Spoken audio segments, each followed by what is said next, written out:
పోషించే దేవునికి మహిమ కలుగునుగాక. ప్రియ స్నేహితులందరికీ దివ్య వాక్యోదయం. ఈనాటి పాఠ్యభాగము ఆదికాండము 21:7. శారా పిల్లలకు స్తన్యమిచ్చునని ఎవరు అబ్రహాముతో చెప్పును? నేను అతని ముసలితనమందు కుమారుని కంటిని గదా.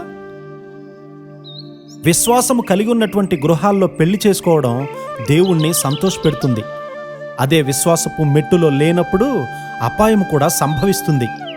ఆ గృహంలో ఉన్నటువంటి విశ్వాసపు మెట్టుకు సమానంగా నీవు ఉండాలి.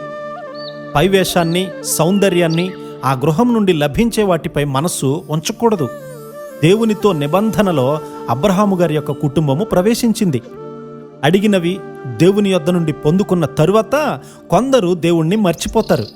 అబ్రహాము గారి యొక్క కృతజ్ఞతా భావం పెరుగుతూ ఉంది. తన కుమారుడికి పెండ్లి కుమార్తెను తేవడానికి తన సేవకుణ్ణి పంపాడు. అతనికి కూడా అబ్రహాము గారి వంటి విశ్వాసం ఉంది. ఎలియాజరు గారు కూడా ఒక దైవజనుడు. అలాంటి విశ్వాసులు అబ్రహాము గారి ఇంట్లో అనేక మంది ఉన్నారు. విశ్వాసము ఒకరి నుండి మరొకరికి వ్యాపిస్తుంది. దైవజనులతో సహవాసం కలవారికి వారి విశ్వాసపు అనుభవము, ప్రార్థన సంక్రమిస్తాయి.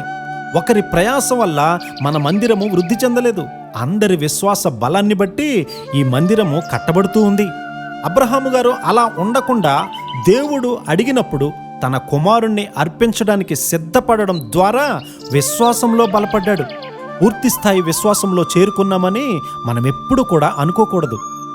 ఆయన యొక్క జీవితంలో దేవుని దీవెన చూసినటువంటి ఉజ్జియా గారు గర్విష్ఠిగా మారి యాజకులు మాత్రమే అర్పించేటువంటి బలిని అతడు అర్పించబోయి కుష్టివాడైపోయాడు కదా.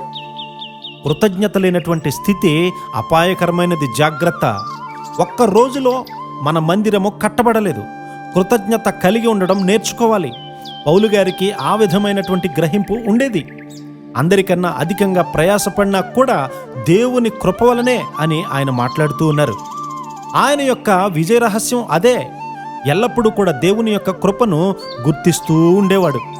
కృతజ్ఞత, విశ్వాసం అనే వాటిలో వృద్ధి చెంది దేవుని పని నమ్మకంగా చేస్తున్నట్లయితే నీ చుట్టూ ఉన్నవారు దేవుని వైపుకు ఆకర్షింపబడతారు.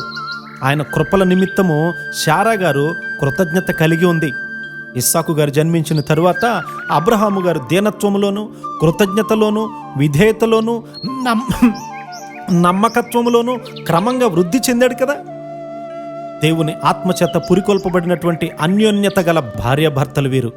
ఒకరితో ఒకరు అన్యోన్యత కలిగి ఉండడం వల్ల గొప్ప శక్తి కలుగుతుంది.